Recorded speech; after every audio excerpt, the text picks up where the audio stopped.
드리옵나이다. 아멘. 우리 옆 사람과 한번 인사하겠습니다. 사랑합니다. 축복합니다.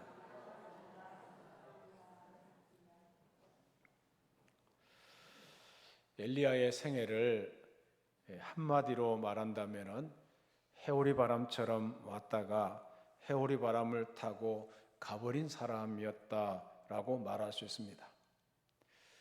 그가 이 땅에서의 한 일은 평범하지 않았고 그의 최후도 평범하지를 않았습니다.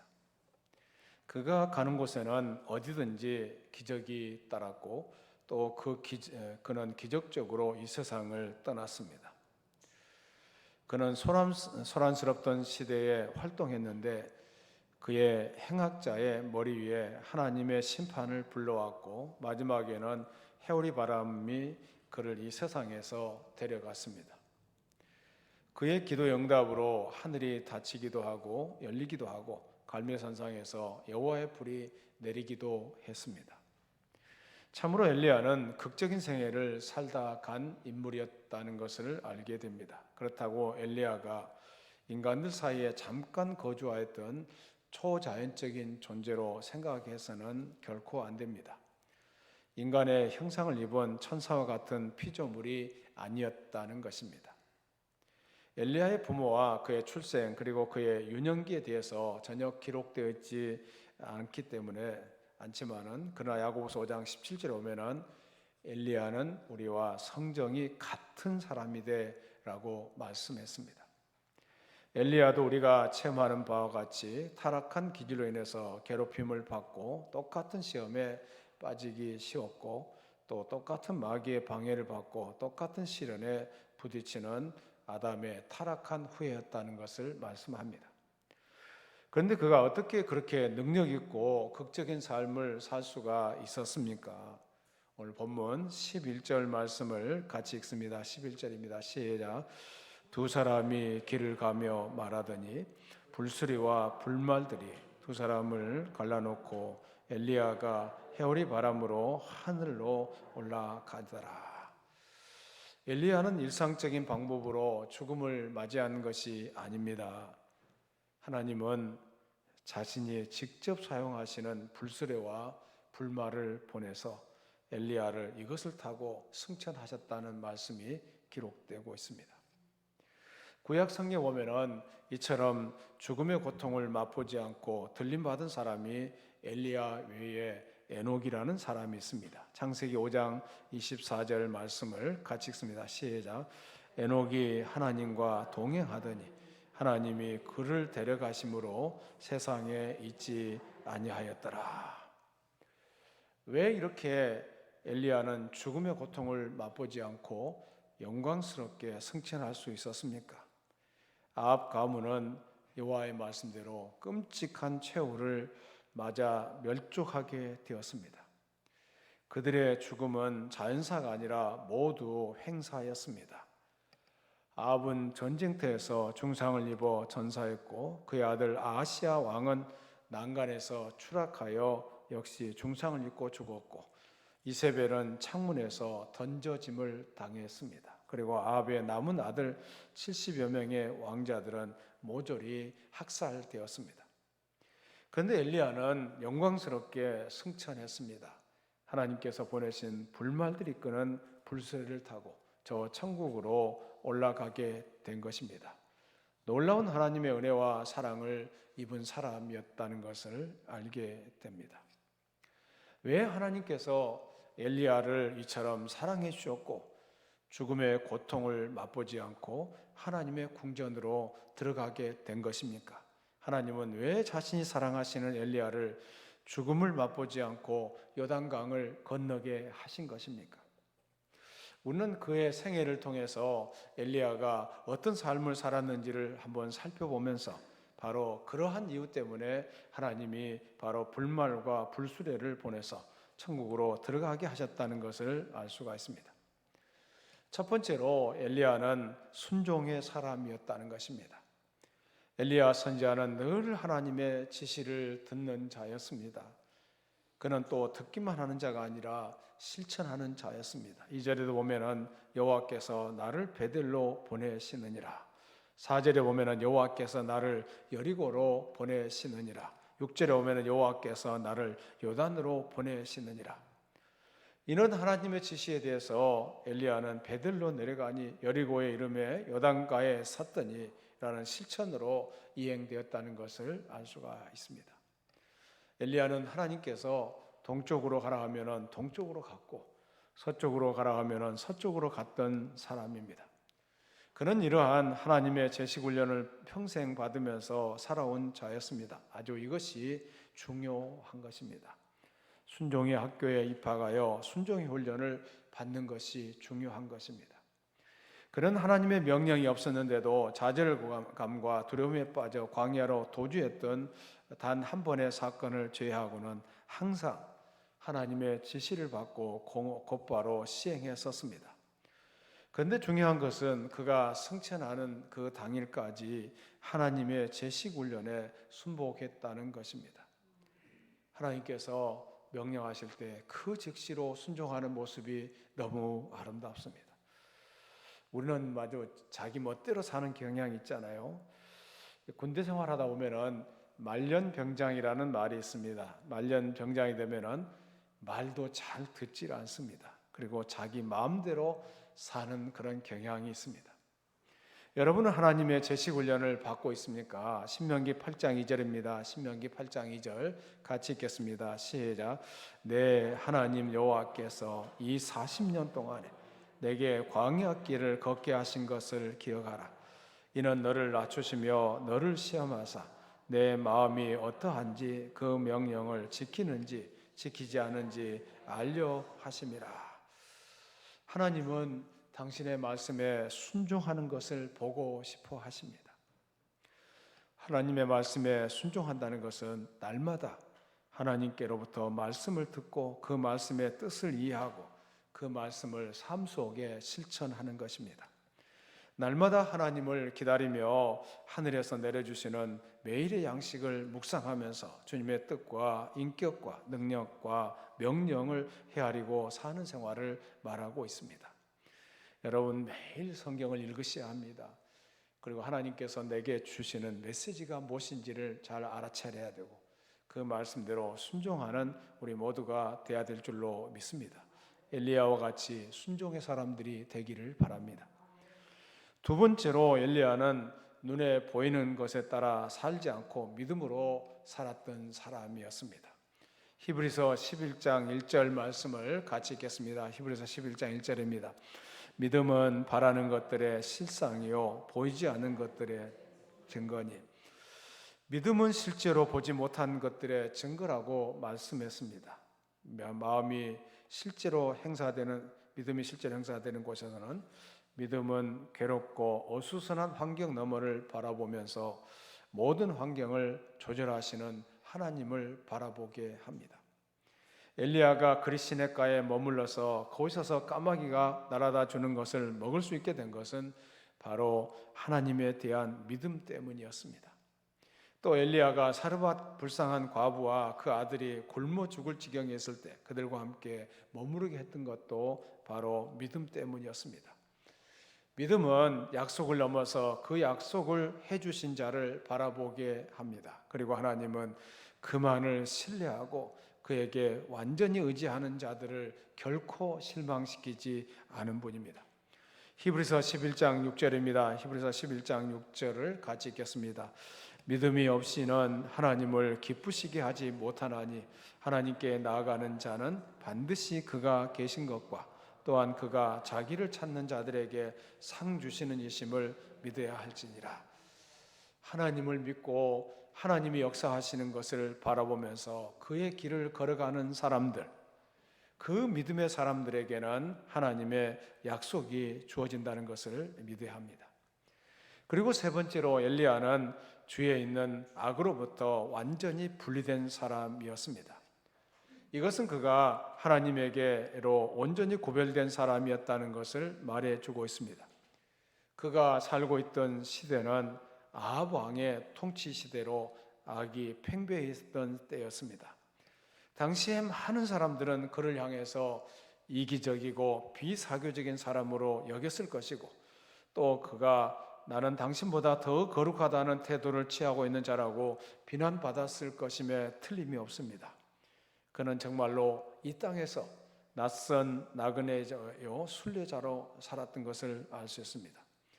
그런 세상에 속한 사람들 속에 섞여 살았던 것은 사실이지만은 신앙과 행동에 있어서 그들과 같은 사람이 결코 아니었습니다. 고린도후서 6장 14절입니다. 고린도후서 6장 14절 말씀을 같이 읽겠습니다. 시작. 너희는 믿지 않은 자와 멍에를 함께 매지 말라. 의와 불법이 어찌 함께하며 빛과 어둠이 어찌 사귀며. 이 의와 불법이 함께하지 못한다. 빛과 어둠이 함께하지 못한다는 것을 말씀하고 있습니다. 결혼을 앞둔 우리 청년들은 불신앙, 불신 결혼이 위험하다는 것, 또 그 사람을 전도하면은 가능할 수도 있겠지만은 참 어렵다는 것을 생각해야 합니다. 에베소서 5장 11절입니다. 에베소서 5장 11절 같이 읽습니다. 너희는 열매 없는 어둠의 일에 참여하지 말고 도리어 책망하라. 열매 없는 어둠의 일, 그런 일에 즐겨하시면 안 됩니다. 야고보서 4장 4절입니다. 야고보서 4장 4절 시작. 가늠한 여인들아 세상과 벗된 것이 하나님과 원수됨을 알지 못하느냐. 그런즉 누구든지 세상과 벗이 되고자 하는 자는 스스로 하나님과 원수되는 것이니라. 세상과 짝하는 삶을 살아서는 안 된다는 것입니다. 로마서 12장 2절입니다. 로마서 12장 2절 시작. 너희는 이 세대를 본받지 말고 오직 마음을 새롭게 함으로 변화를 받아 하나님의 선하시고 기뻐하시고 온전하신 뜻이 무엇인지 분별하도록 하라. 이 세대를 본받지 않는 삶을 살아야 됩니다. 하나님이 기뻐하시는 삶을 살아갈 수 있도록 애를 써야 할 줄로 믿습니다. 네 번째로 엘리야는 어떤 사람이었느냐 하면은 산 사람, 이 마운틴맨이었다는 것을 알 수가 있습니다. 엘리야가 산상에 있는 모습이 자주 성경에 기록되고 있습니다. 그의 고향 길르앗은 산지에 속한 곳이었습니다. 또 그가 바알의 거짓 선지자들과 싸워 기억할 만한 승리를 이룬 곳도 갈멜 산상이었습니다. 그는 기손신에서 그들을 죽이고 왕에게 간단한 말을 한 다음에 아합은 먹고 마시러 올라가는데 반해서 엘리야는 갈멜산 꼭대기로 올라갔다라고 기록되고 있습니다. 또 하나님께서 그의 잘못에서 그를 회복시켜 주셨을 때 그는 식물의 힘을 의지하고 40주 40야를 걸어서 호렙산에 이르렀다고 했습니다. 그가 아시아에게 메시지를 전한 후에는 본즉 산꼭대기에 앉아 있었다는 말씀이 기록되고 있습니다. 이와 같이 엘리야는 특이한 산 사람이었습니다. 이것은 엘리야가 하늘을 향해서 마음을 열고 있었고 이 세상에 가련한 것들을 위해 고양된 마음, 위의 것들을 향한 마음의 믿음의 소유자였다는 것을 우리에게 보여주고 있습니다. 예수님도 살아계실 때 산 사람이었습니다.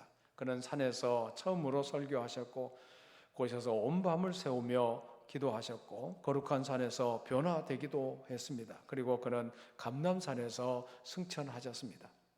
엘리야의 몸은 이 땅에 있었지만 마음은 항상 하늘에 있었습니다. 이사야서 40장 31절 말씀을 같이 읽습니다. 시작. 오직 여호와를 앙망하는 자는 이사야서 40장 31절 말씀을 같이 읽습니다. 시작. 오직 여호와를 앙망하는 자는 새 힘을 얻으리니 독수리가 날개치며 올라감 같을 것이요 다른 박질하여도 곤비하지 아니하겠고 걸어가도 피곤하지 아니하리로다. 우리가 하나님만을 바라보고 하나님께 소망을 두며 살아가야 할 줄로 믿습니다. 이 세상이 아무리 잘 나가고 과학이 발달하고 의학이 발달한다 할지라도 이 세상이 완전한 세계가 될 수 없다는 것은 역시 죄악이 가득 찬 세상이기 때문에 그렇습니다. 골로새 3장 1절부터 3절 말씀을 같이 읽습니다. 골로새 3장 1절부터 3절 시작. 그러므로 너희가 그리스도와 함께 다시 살리심을 받았으면 위의 것을 찾으라. 거기는 그리스도께서 하나님 우편에 앉아 계시느니라. 위의 것을 생각하고 땅의 것을 생각하지 말라. 이는 너희가 죽었고 너희 생명이 그리스도와 함께 하나님 안에 감추어졌습니다. 위의 것만을 바라보면서 위의 것을 추구해야 될 줄로 믿습니다. 세상에 억만금을 준다 할지라도 거기에 마음을 둘 것이 아니라 하나님 나라 하늘의 영광을 바라보면서 살아가야 할 줄로 믿습니다. 그리고 다섯 번째로 엘리야는 기도의 사람이었습니다. 엘리야의 기도에 대한 응답으로 3년 동안 하늘문이 닫히고 비가 오지를 않았습니다. 과부의 아들이 다시 살아난 것도 기도에 대한 응답이었습니다. 하늘에서 불이 내려와 재물을 태웠던 사건도 엘리야의 기도에 대한 응답으로 이루어졌습니다. 또 무시무시한 가뭄이 끝나게 되었던 것도 엘리야의 기도에 대한 응답이었습니다. 야고보서 5장 16절부터 18절 말씀을 같이 읽겠습니다. 시작. 그러므로 너희 죄를 서로 고백하며 병이 낫기를 위하여 서로 기도하라. 의인의 간구는 역사하는 힘이 큼이니라. 엘리야는 우리와 성정이 같은 사람이로되 그가 비가 오지 않기를 간절히 기도한즉 3년 6개월 동안 땅에 비가 오지 아니하고 다시 기도하니 하늘이 비를 주고 땅이 열매를 맺었느니라. 기도는 아무리 강조해도 지나치지 않습니다. 하나님의 사람은 모두가 다 기도의 사람들이었습니다. 이 세상에서 기도가 필요치 않은 유일한 분이 계시다면 그분이 바로 예수님이실 것입니다. 그런데 예수님은 이 땅에 계실 동안에 얼마나 기도를 자주 하셨습니까? 히브리서 5장 7절 말씀을 같이 읽습니다. 시작. 그는 육체에 계실 때에 자기를 죽음에서 능히 구원하실 이에게 심한 통곡과 눈물로 간구와 소원을 올렸고 그의 경건하심으로 말미암아 들으심을 얻었느니라. 예수님도 이 땅에 살아가시는 동안에 얼마나 뜨겁게 눈물로 기도하셨습니까? 그런데 우리는 어떻습니까? 기도의 사람들이 다 돼야 할 줄로 믿습니다. 여섯 번째로 엘리야는 두려움을 모르는 용기의 사람이었습니다. 그는 한 나라의 왕과 그를 적대하는 백성들 그리고 그에게 원한을 품고 있는 바알 선지자들 앞에서도 굴하지 않고 담대하게 섰던 사람입니다. 정말 용기가 있었던 사람이었습니다. 잠언 28장 1절 말씀을 같이 읽습니다. 악인은 쫓아오는 자가 없어도 도망하나 의인은 사자같이 담대하니라. 담대한 믿음을 가지고 악인들을 대적했던 모습을 볼 수가 있습니다. 그리고 일곱 번째로 엘리야는 슬픈 타락을 체험한 사람이었습니다. 그는 하나님께서 잠깐 눈을 떼고 공포에 사로잡혀 한 여자를 피해 도망하였는데 바로 엘리야는 그런 모습을 보면은 연약한 인간이었다는 것을 알 수가 있습니다. 그런데 그런 이 엘리야에게 하나님은 찾아오셔서 새로운 계시를 보여주셨던 것을 볼 수가 있습니다. 하나님의 은혜가 다시 임해서 다시 사역자의 길을 걸어갔던 것을 볼 수가 있습니다. 이런 엘리야였기 때문에 하나님은 그를 지극히 사랑해 주셨습니다. 잠언 8장 17절입니다. 잠언 8장 17절 시작. 나를 사랑하는 자들이 나의 사랑을 입으며 나를 간절히 찾는 자가 나를 만날 것이니라. 엘리야는 하나님을 사랑하는 자였습니다. 그리고 하나님의 사랑을 입은 자였다는 것을 알 수가 있습니다. 저도 이 말씀을 묵상하면서 내가 하나님을 얼마나 사랑하는가를 엘리야와 대조해서 비교해 보니까 정말 부족한 사람이라는 것을 느낍니다. 하나님을 정말 뜨겁게 사랑하는 모습이 부족하다는 것을 저실히 느꼈습니다. 하나님을 위해서 최후까지 충성했던 하나님의 사람 엘리야를 주님께서 불수레와 불말들을 보내서 자기의 왕궁으로 불러 모시는 모습이 너무 아름답습니다. 하나님의 능력을 대행하여 위대한 삶을 살았던 엘리야, 죽음의 순간에도 위대하게 들림을 받았던 것을 볼 수가 있습니다. 하나님은 자신이 사랑하시는 엘리야를 하나님의 궁전으로 인도하기 위해서 일상의 모든 규범을 깨뜨리시고 자신이 직접 사용하시는 불수레와 불말들을 보내셨습니다. 그래서 엘리야는 죽음을 맛보지 않고 요단강을 건너게 되었던 것을 볼 수 있습니다.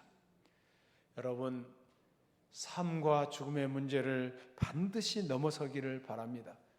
이 문제를 넘어서지 못하면은 죽음 앞에 우리가 얼마나 위협적이 되고 죽음을 두려워하는 존재가 될 수 있다는 것을 알 수가 있습니다. 사실 우리가 죽음에 대해서 생각해 보면은 죽음은 바로 이 상태의 문제가 아닙니다. 죽음은 본질적으로 옮겨진다는 것을 의미하고 있습니다. 엘리야가 승천한 것을 가리켜서 죽었다고 말해도 상관이 없지만은 그러나 엘리야가 다른 세계로, 이 세상에서 저 세상으로 옮겨졌다는 것을 의미합니다. 우리가 죽음이라는 것을 두려워할 이유가 없습니다. 우리가 이 땅에 살다가 지금은 이 지상에서 살고 있잖아요. 그런데 우리가 죽음의 순간에 우리는 저 세상으로, 저 천국으로 옮겨진다는 것을 의미합니다. 삶과 죽음의 문제를 넘어서지 못하면 언제나 비굴해집니다. 아주 믿음도 약해지고 예수님을 모른다고 부정하기도 하고 자기 멋대로 사는 그런 모습이 될 수밖에 없는 것입니다. 그런데 엘리야의 모습을 보면은 지상에서의 삶이 천국의 삶으로 바꿔졌다는 것을 알 수가 있습니다. 그래서 죽음이라는 것은 본질적으로 옮겨지는 것을 의미합니다. 성경에 보면은 죽음의 고통을 맛보지 않고 들림받은 한 사람이 있는데 엘리야 외에 에녹이라는 사람이 있다는 것을 말씀드렸습니다. 그런데 죽음의 고통을 맛보지 않고도 하늘에 바로 들림받은 이 사건은 구약 시대에만 있는 것이 아닙니다. 우리도 언젠가는 주님께서 다시 오시는 날, 우리도 변화되어 주님을 만날 그 날이 오게 될 줄로 믿습니다. 죽음을 맛보지 않고 영광스러운 모습으로 바꿔져서 주님 앞에 서게 되는 날이 올 줄로 믿습니다. 데살로니가전서 4장 16절 17절 말씀을 같이 읽겠습니다. 시작. 주께서 호령과 천사장의 소리와 하나님의 나팔 소리로 친히 하늘로부터 강림하시리니 그리스도 안에서 죽은 자들이 먼저 일어나고 그 후에 우리 살아남은 자들도 그들과 함께 구름 속으로 끌어올려 공중에서 주를 영접하게 하시리니 그리하여 우리가 항상 주와 함께 있으리라. 예수님께서 다시 오시는 날 천사장의 나팔 소리와 함께 이 땅에서 우리는 바로 재림하시는 그날 우리가 호련히 변화되어 주님을 만나게 될 줄로 믿습니다.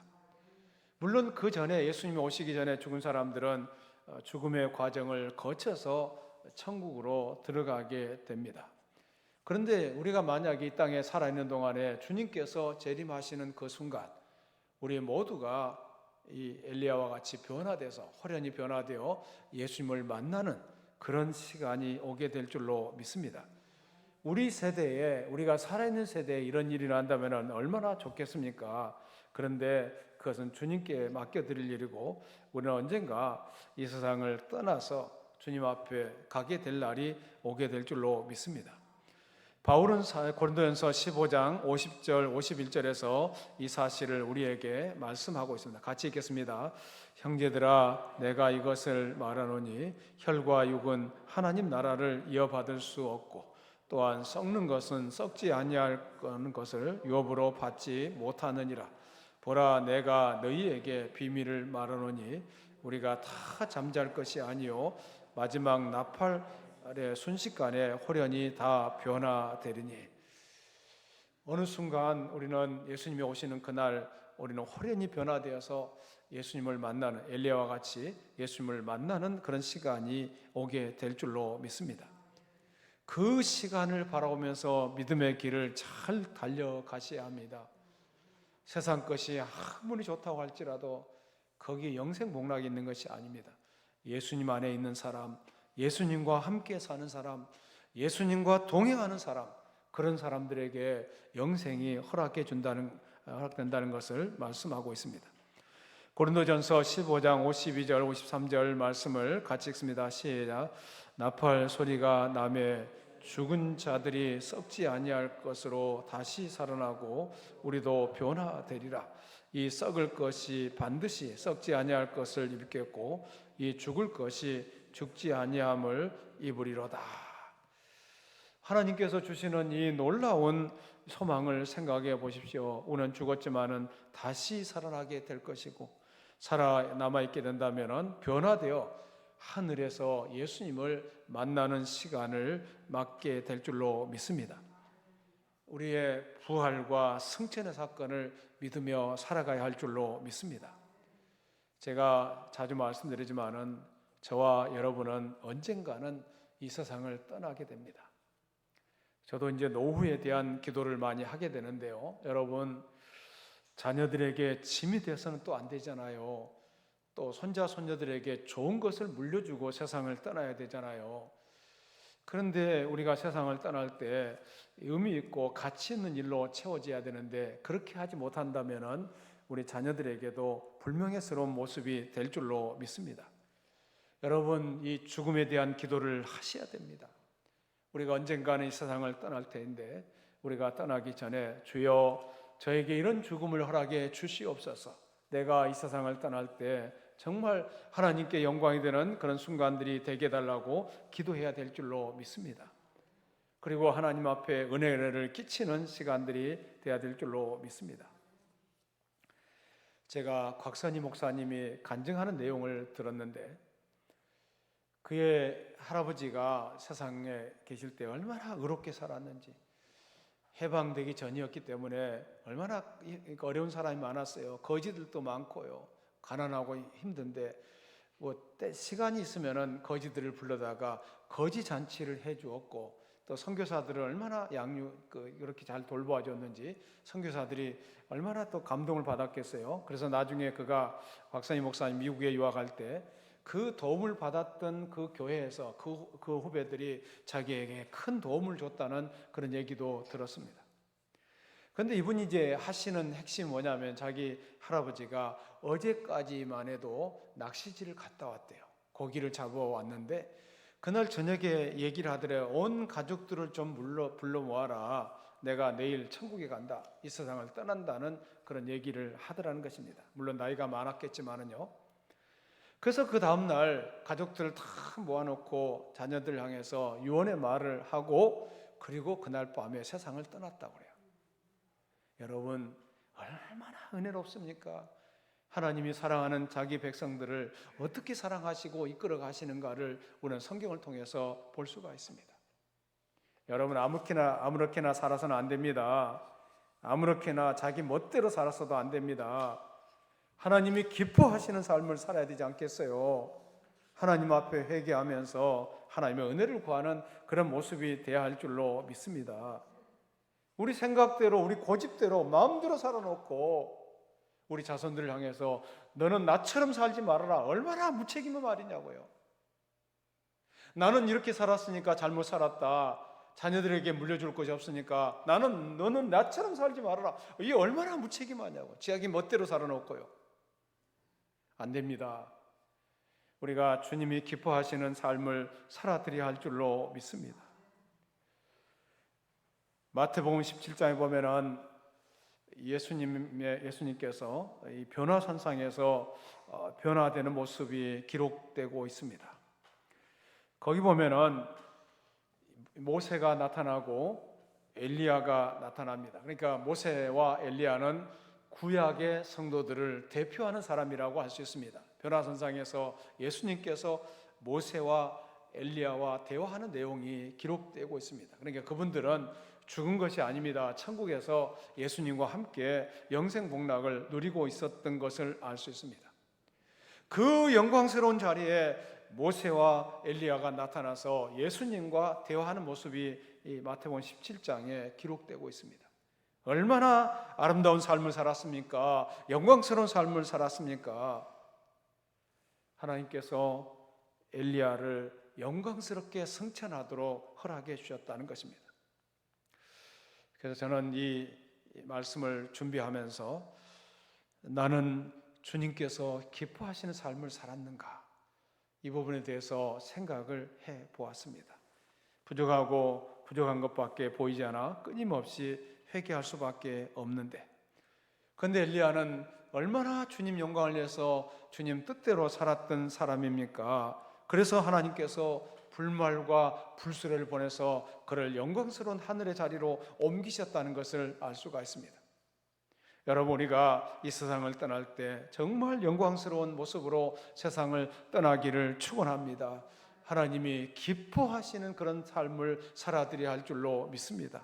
여러분의 남은 생애가 하나님이 기뻐하시는 아름다운 삶을 살아가는 삶이 되어야 할 줄로 믿습니다.